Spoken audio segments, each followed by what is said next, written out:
அப்படி தற்கொலைன்னு சொல்லாதீங்க, ரொம்ப தப்பான வார்த்தை. இந்த கூட்டம் இந்த ரெண்டு கட்சிகளுக்கும், திராவிட கட்சிகளுக்கும், ஆண்டு கொண்டிருக்கிற ஆள வாய்ப்புள்ள கட்சிகள், அவங்க ரெண்டு பேருக்கும் நான் சொல்றது ஒரு வேக்கப் கால், உங்களுக்கு ஒரு எச்சரிக்கை.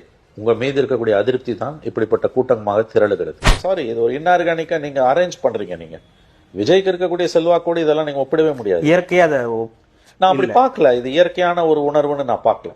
நீங்கள் உங்ககிட்ட அதிகார பலம் இருக்குது, பணம் இருக்குது, மீடியா இருக்குது. அப்கோர்ஸ் அது உங்க உரிமை, நான் அது ஒன்றும் குறை சொல்லலை. நாளைக்கு யார் வேணா இது எடப்பாடியோட இதே மாதிரி ஒரு மீட்டிங் அரேஞ்ச் பண்ணலாம்.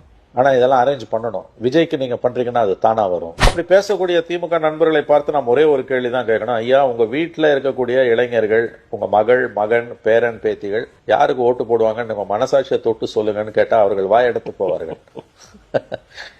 இளைஞர்களுடைய வாக்கும் இங்க முக்கியமானது. ஒரு இந்த தேர்தல் ரெண்டு பேருமே இளைஞர்களை ஏமாத்திட்டு இருக்காங்கன்னு தான் இளைஞர்கள் உணர்கிறார்கள் நான் பாக்குறேன். தாங்கள் ஏமாற்றப்படுவதாக இளைஞர்கள் ஜென்சி உணர்றாங்க, போத் டிஎம்கே அண்ட் ஏடிஎம்கே பார்த்து. இவங்க ரெண்டு பேருமே ஜென்சிக்கான கட்சியாக இல்லைன்னு தான் எனக்கு தோணுது. இல்ல, அதான் சமீப நாட்களா பார்க்கக்கூடிய விஷயங்கள். டிபேட்ல கூட நீங்க சொன்னீங்க அதிமுக பாஜக, இப்ப அதிகமா விஜய் தான் போயிட்டு இருக்கு. விஜயோட டிபேட் தான். விஜயை விமர்சனம் பண்றன்ற போர்வையில ஒரு 4 பேரை கொண்டு வந்து நீ உட்கார வைக்கிறல, அந்த 4 பேரும் அவனுங்க பேசுற பேச்சால நீ நினைச்சிட்டு இருக்க திமுக லாபம்னு சொந்த செலவுல சூனியம் வச்சுக்குது திமுக.